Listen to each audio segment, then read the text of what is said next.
What's going on, Average Joes? Today, I want to talk about Priest of Bones with a small beer.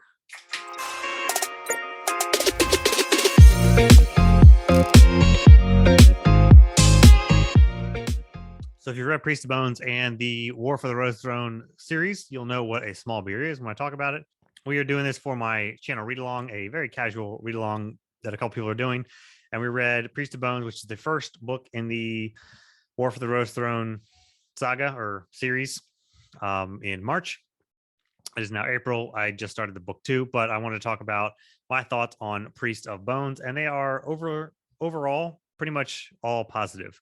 I really enjoyed this book. Good start to the series, very different, but we're going to get into that in a minute. But everybody else, thank you for watching my videos, subscribing, commenting. I always like to interact with people down there. So, and if you're new, please give me a like, subscribe, and I will be doing.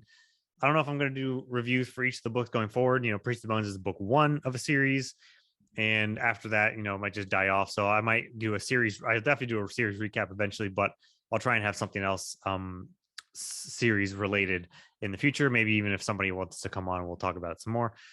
But let's get into Priest of Bones. So I really like this one, and I'm dubbing this on the urban grimdark side. The reason why I say that is, to me, urban fantasy is like an actual, like, you say urban fantasy, you can picture kind of a setting and kind of what's happening. When you think grimdark, grimdark is more of a theme to me, and that theme is when there's the great characters, the gruesome, gory details, and on all that. So the theme can be applied to any like subgenre. I don't know if grimdark could be a subgenre. I think it's just more of a theme than a subgenre. So urban grimdark is what I'm going with.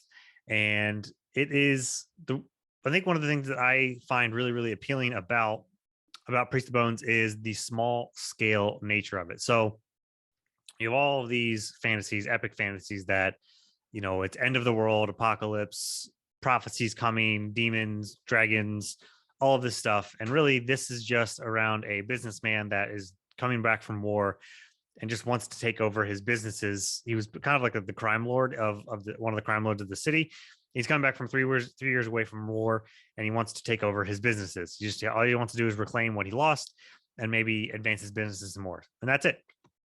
Small, easy plot. It only takes place in this city in the book one. So that's like the simplicity of it. I really like. You really get to know the characters and certain nuances of the world because of the small aspect of it. You're not trying to juggle all of these different locations, all of these different POVs. None of that. You get one POV. It is Thomas, and the location is just the city. And there's different parts of the city, and that's how it is. So I think it's really refreshing compared to reading all these other fantasies that are just too epic and really large in scale. There's been a lot of people that have compared this to the Netflix series Peaky Blinders, which is like to a T. Could not be any better of a comparison. And if anything, I feel like the author watched Peaky Blinders. I didn't see what year these came out, but if anything, I think like the author loved Peaky Blinders and was like, I'm going to write a fantasy version, which is totally okay because it totally works. I mean, both main characters are named Thomas. They both run a business. They both started off with their first business as being a bar where they kind of run everything else out of, and then it just grows from there. So they also have a out of control alcoholic brother.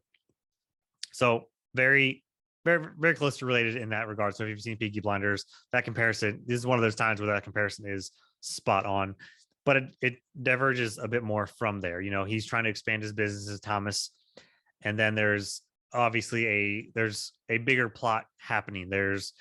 While they were away at war, these northerners from a different land that nobody even, like, a lot of people don't even know about, are coming into their territory, and they're trying to get a foothold into the city they think they're to use as like a future jumping off point for a future war. So while Thomas is trying to just secure his business, there's this bigger plot that he's getting roped into that he kind of doesn't really care that much about. All he wants is to focus on himself and his crew.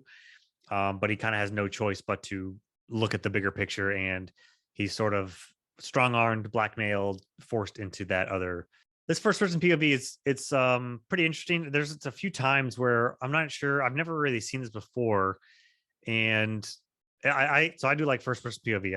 I've started to like that a lot more, and it just makes things a whole lot more simple. And but there's something that he says over and over again. So there's tons of times in books where authors will repeat themselves, whether it's introducing a person or as they are a situation has happened, or as he said, like something that he has to do, anything that he has to that authors over explain or not over explain, but repeat in a book.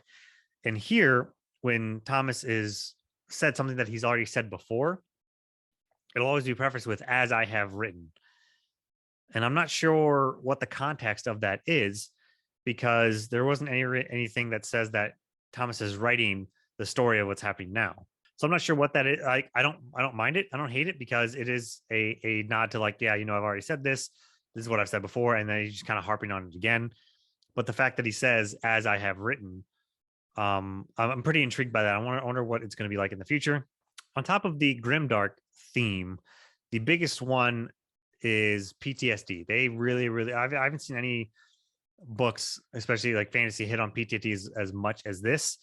And all these people, his crew, Thomas and all of them, they've gone off to war. They were all eligible males were sent off to war, gone for 3 years, came back, and now they're trying to restart. But they all have lingering PTSD from the war in general, but also they always reference back to this one specific battle that was just crazy bad, that they always reference that like they never want to get back there again, or like threaten, oh, this is just going to be like that one battle. I forget the name of it, but you just have to read it.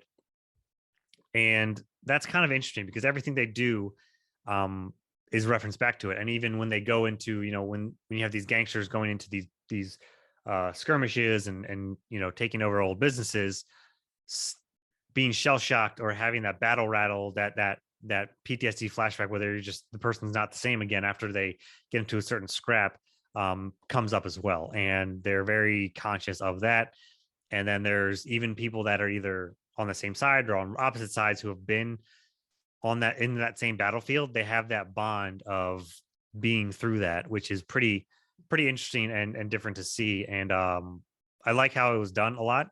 You don't really see that a ton in books. They might just like allude to it. Maybe one or two characters has PTSD or they have little anxieties and stuff. But this is like half of the people in this book were out in war and now they're back here just trying to resume what they were doing, but they kind of can't because of the aftermath of war and what they've been through, and then referencing back to it and who they found along the way that has come back with them that aren't from this town but now are living in here because they're following their previous captain, commander, whatever.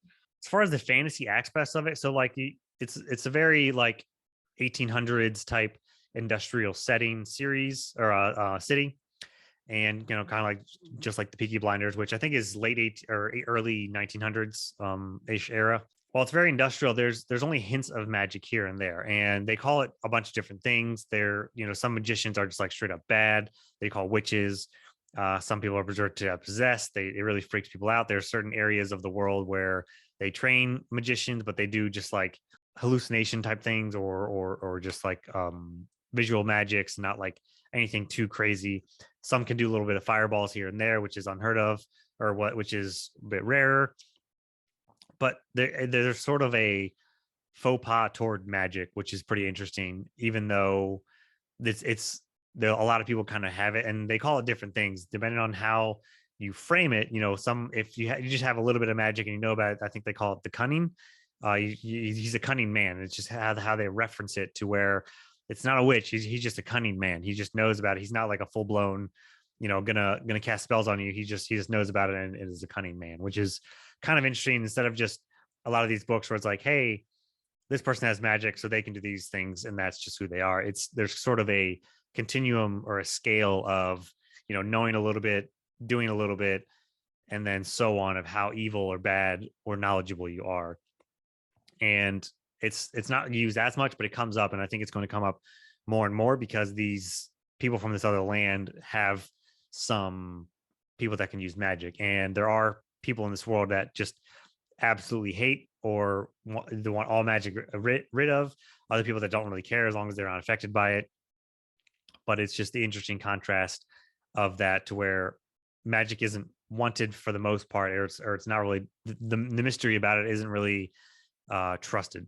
There's a lot of other gruesome parts and themes, and abuse, and like child abuse and all these other things, sexual abuse in this, which makes it really grim dark, but also like the gory nature of it. So I guess that's definitely something to know going in, if it would affect you at all.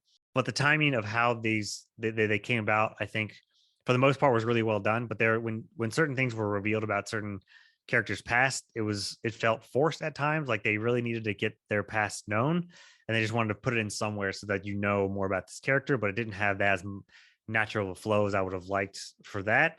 But overall, the narrative and how things progressed from just taking over the business to growing the business and everything that happened was very well done. You get to learn all about all these characters through Thomas's eyes and how he views them, and how one of Thomas's main mantras is like the right man for the right job. So that's how he views certain people. This person is a great assassin. This person is a great doorman or bodyguard. This person is great with food, whatever. Right man for the right job. That's how he views them. And while you can still get a good bit of their personality with that and how they act and how they do things, it's still through Thomas's lens of how useful somebody is in certain situations.